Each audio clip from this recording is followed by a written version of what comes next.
Basic project management has 5 phases. So for this video, we're going to focus on the first phase.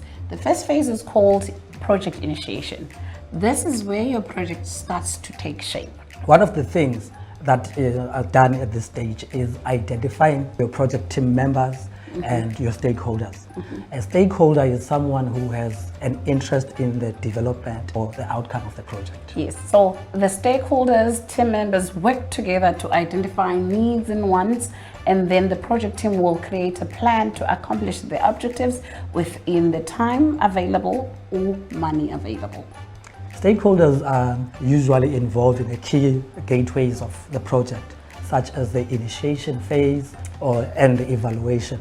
Their main role is to provide feedback and guidance. Yeah, so once all stakeholders have been identified, so together with the team members, they must meet and identify project goals. This can be done in a brainstorming session where all parties involved are encouraged to list the possibilities. So in this meeting, they answer the question, if the sky is the limit, what would they want the project to achieve or do?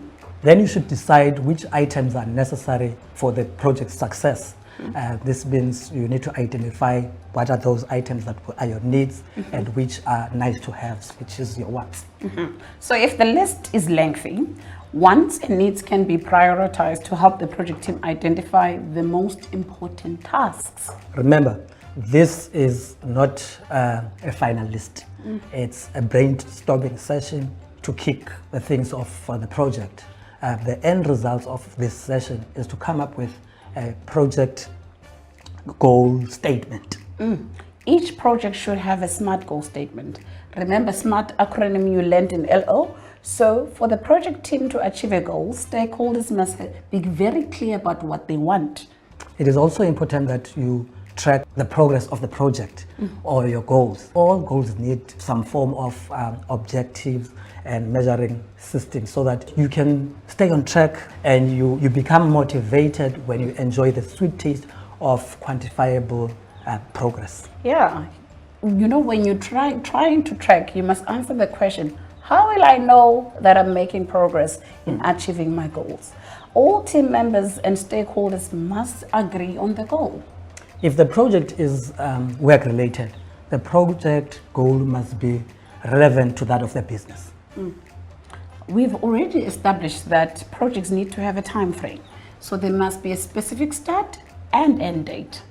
An example of a SMART goal is by the end of December 2022, we would like to add 2 additional bedrooms in our family home.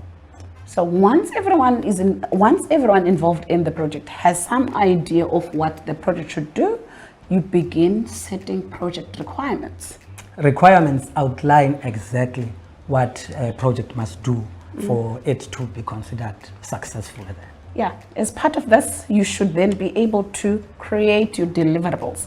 Deliverables basically define what can people expect to hold in their hands once the project is complete. These deliverables will help you set clear expectations at the beginning of your project and maintain a clear idea of what you are going to do. Yes, once you have an idea of who your stakeholders are, what the project will achieve, you will want to put everything in writing so that you don't forget what was discussed. You need to create a document that will detail what the project will do and when it will be done.